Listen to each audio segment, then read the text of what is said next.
The humanitarian crisis in Gaza continues as a shaky ceasefire, in place now for 3 months, faces some big hurdles.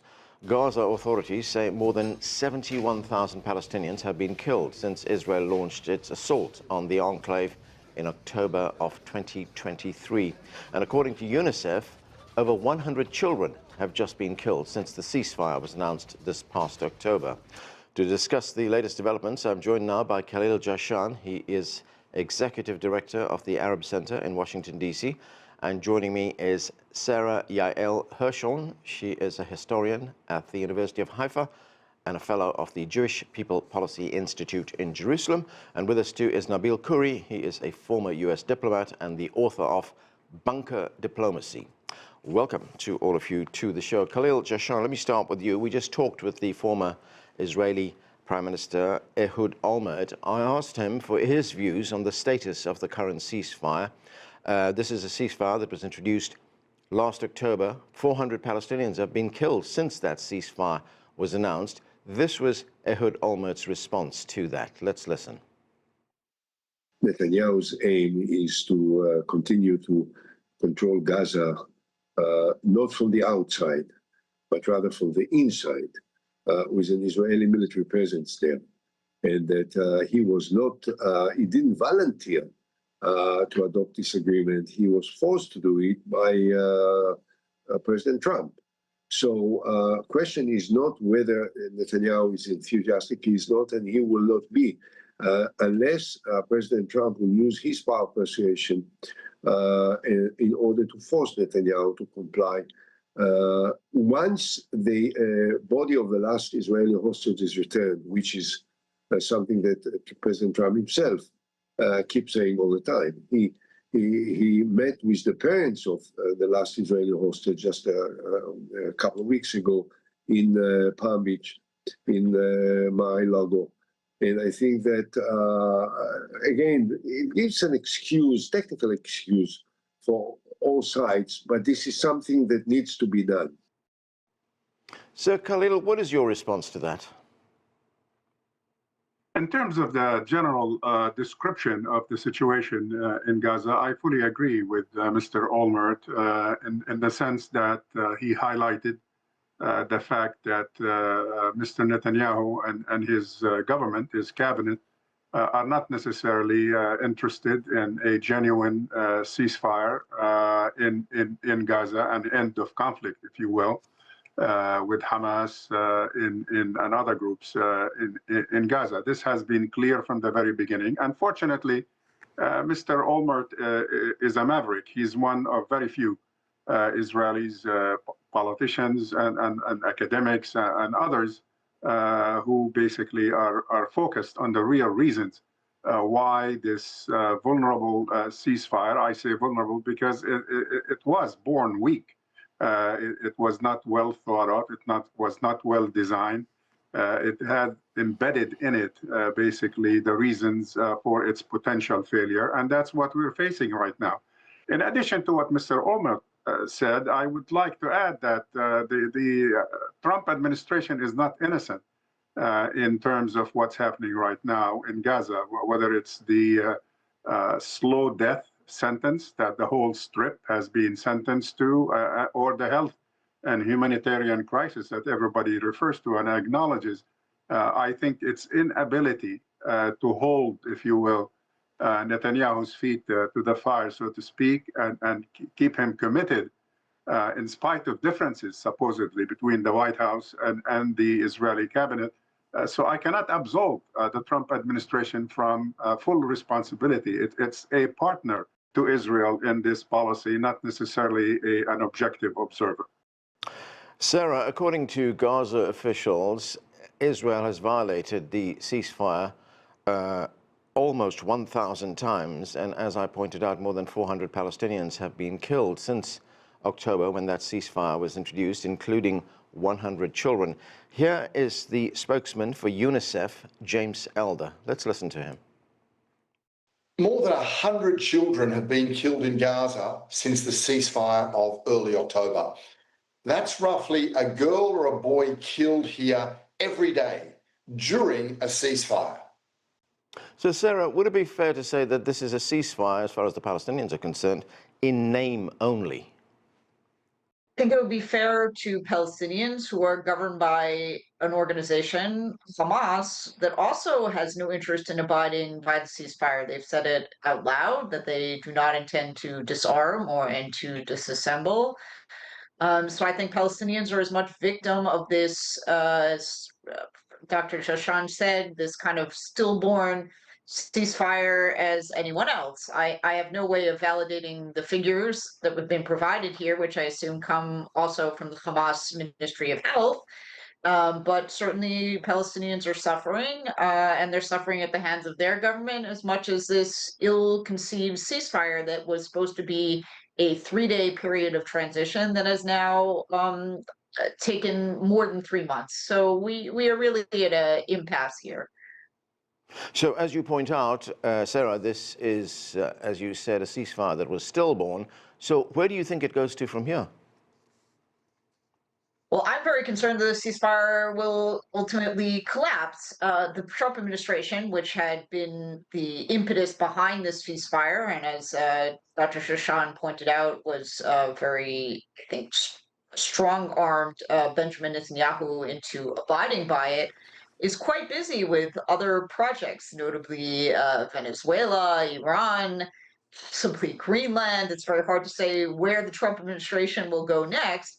And is distracted from this project in Gaza. And without the push of the Trump administration holding this together and recruiting partners, frankly, that will be able to govern on the ground instead of Hamas, which, again, has not signaled any intention to abide by the ceasefire, I don't really see what will prevent Israel and Hamas from going back to some kind of full-scale war unless the thumb of the United States and its partners is put very strongly on the scale. Nabeel Khoury, during my conversation with the former Israeli Prime Minister Ehud Olmert, I referenced an essay or an op-ed that he wrote in the Israeli newspaper Haaretz last year, which was headlined, "Enough is enough, Israel is committing war crimes." I talked to him about this and about why he thought Israel was committing war crimes, but he stopped short of calling this a genocide. He said it doesn't reach the level of a genocide. Let's listen to him again. They wrote, and I repeated endlessly almost, that I don't think there was genocide. I don't think that there was a government policy to accomplish war crimes or to kill indefinitely everyone that is the essence of what a war crime is all about. But there were all crimes committed, largely because at the time that I wrote this, it was accepted by everyone. There was a consensus in Israel that there was no purpose for continuing the military operation, that people were killed in an operation which was not serving any international national security interest of the state of Israel, and that in such an operation, Israelis, soldiers, and possibly we didn't know then, but we knew later, also hostages were killed and many non-involved Palestinians. The combination of all this within the context of a non-legitimate military operation without any purpose, without any cause that can justify it, it constitutes a war crime. So, Nabeel, what is your response to that? Well, to abuse the words of William Shakespeare, what's in a name? What's going on in Gaza? Smells just as foul, whether you call it a genocide or mass murder. In the end, people make the distinction in anticipation of some kind of a decision against the Israeli action in Gaza. But we all know that international justice does not apply here, only brute force. So I'm not too interested in what Mr. Olmert calls it. In the end of the day, civilians were being massacred for the last 2 years, and the ceasefire right now means absolutely nothing. because if not through direct fire, the flooding of tents in the cold weather is killing children every day, and nobody is doing anything about it. And Israel is even preventing humanitarian aid from coming in. This is absolutely inhuman and atrocious, and I really don't care what they call it. It's a bloody hell for the people living in Gaza. Sarah, I want to get your response to something that Ehud Olmert said as well. You know, part of his answer there, he said that Israelis do not believe that Prime Minister Netanyahu had any clearly defined goal when he launched this military operation against Gaza, that there was no clearly defined security interest that was outlined by the Prime Minister. In the initial phases, there was a clearly defined goal, which was to disarm and disassemble Hamas, to rescue the hostages, and to restore a kind of ceasefire, or at least some kind of truce. But what happened along the way, 2 years in, was that not all that many of these goals were really achieved. The hostages, who thankfully, except for Ron Ghibli, whose body must be returned, have come home, dead and alive, but only through negotiations with Hamas and periodic releases of hostages. But most certainly, after several months, it became clear, I think, to most Israelis, and as you recall, the Israeli military fighting this war is not primarily the standing army. It's mostly hundreds of thousands of reservists that are being called up from their daily life, their jobs, their studies, their families, their businesses, and their lives to prosecute a war against Hamas, which, frankly, I think 2 years in has failed. Hamas is still standing. It does not seem to be interested in disarming itself. So I can't say that even if Netanyahu and his government went in with a certain goal in mind, that they've achieved it. Khalil, Jahshan, Hamas said last Sunday that it will dissolve its government in Gaza once there is a technocratic leadership committee that will take over. That's part of the peace plan. But the other thing is that there's no timeline in this peace plan. We don't know when that is going to happen. The phase 2 also calls for the deployment of this international stabilization force. We don't know whether that is going to happen or when that will happen as well. I mean, realistically, do you see any of this happening? It will be very difficult to see any of this happening beyond the half step that has been taken so far, which is that weak, if you will, ceasefire that was declared and hasn't been enforced. Beyond that, that's why the process is stuck, and I'm not optimistic about it moving forward for all of these reasons we've discussed before that are inherent to the process itself. And they were lacking from the very beginning, from the back to the point when the administration began formulating these 20, 21 initially, then became 20 points. Hamas has expressed its interest in the ceasefire for whatever reason. It has, of course, its own reasons.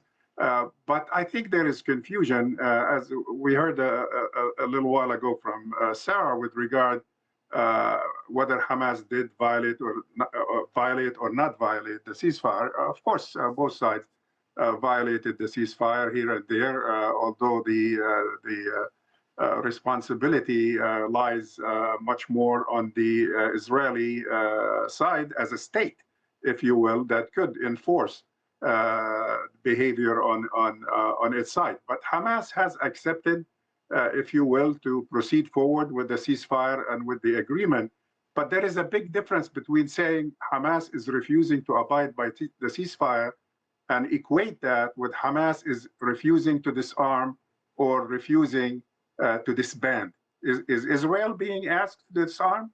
Is Israel being asked to disband? So the whole process is out of whack. There is no symmetry in the process. I disagree with the concept that Israel or Netanyahu did not have a strategy. As a matter of fact, if we go back to October 7 or October 8, 23, Israel did have a strategy. It was an ill-devised strategy. It was basically revenge. And it's not just Netanyahu. Netanyahu adopted that, but Israeli society as a whole got involved in the same mindset that we need to revenge the act committed on October 7 by Hamas. Sara, what do you make of Khalil's point that both sides have obligations under the ceasefire, but Israel actually has the greater responsibility because it is a state which can enforce a ceasefire? Well, I mean, I think that Dr. Jahshan is also suggesting that, Israel should also be disassembling itself, and it's a state. It's not a prescribed terror organization like Hamas. I can't really say that the violations fall more firmly on the Israeli side. I can say that Israel, I think, has committed war crimes or mistakes in the prosecution of this war that, as Prime Minister Olmert himself suggested, that this has not been a perfectly prosecuted war free of, humanitarian casualties or of serious breaches. But I can say that Hamas also is an intractable enemy that is vowed to the destruction of the state of Israel, that is willing to commit more massacres like October 7th, and is frankly trying to rebuild itself in order to do so, and is not interested in following through with the ceasefire. So I think that, we have a situation where we have a state living aside a terror organization that is holding its power not only over its civilian public that it's using as human shields in the prosecution of its war, but a state living alongside a illegitimate entity that is ruling this piece of territory, and that's a unstable and frankly untenable situation. So this has been true for the last 20 years, but certainly the momentum has accelerated after October 7th, that there was a need to try to rectify this arrangement, but I don't see that the Trump peace plan is succeeding in doing so. Nabeel Khoury, what is your view on what Sara just said, that we have a state, Israel, which is a member of the United Nations, living side by side with what she termed a terror organization? Well, I think Sara ignores both what Hamas leaders are saying and international law. According to international law, Israel is an occupying power.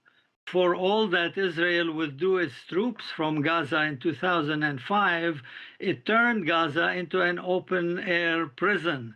And therefore, as the occupying power, it has a responsibility to protect the lives of those it occupies and rules over. And it has clearly not been protecting the Palestinian lives, not in Gaza and not in the West Bank. The other thing is, Hamas leaders have repeatedly said, maybe Sara is not listening to them, that they accept the ceasefire, they accept even to disarm, provided Israel withdraws from Gaza. And that is a logical thing to expect. How can you disarm when the occupying army is still behind supposedly this yellow or pink line or whatever color they gave it? They are still in Gaza and still planning an assault on Gaza City. Right. The goals are clear. It is to empty out Gaza from its Palestinian inhabitants. And here the goals of the Trump and Netanyahu are the same.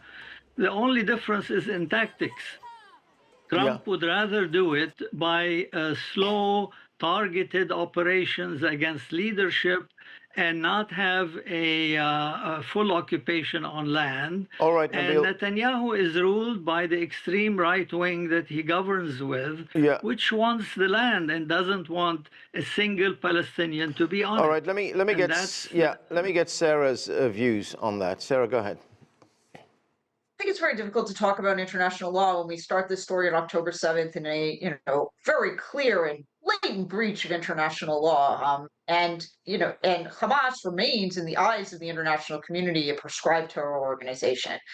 Whether or not they have the ability or capability right now to govern is something else, but it doesn't change the status of what the organization is.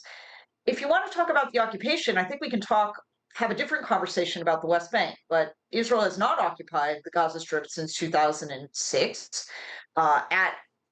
Hamas came to power and took over there, and they are responsible for the fate of Gazan civilians, including, frankly, the emptying and killing of Gazan civilians in the prosecution of this war, where they used their entire population as a human shield Yeah. against the the attack by Israel after October 7th. I think we have a very difficult situation here. The Gazan civilians are clearly suffering, and we can have a separate conversation another day about what's happening in the West Bank, which is also an unstable and untenable situation, which Israel actually has far more involvement in the day-to-day life of Yeah. Palestinians as the occupying power. But I think it's very difficult to have that conversation about Gaza, and also to say that the onus of international law falls upon Israel when you're dealing with a massacre that happened on October 7th against Yeah. Israeli civilians, and a terrorist organization, as conceived by the rest of the international community, continuing to govern this Yeah. this territory.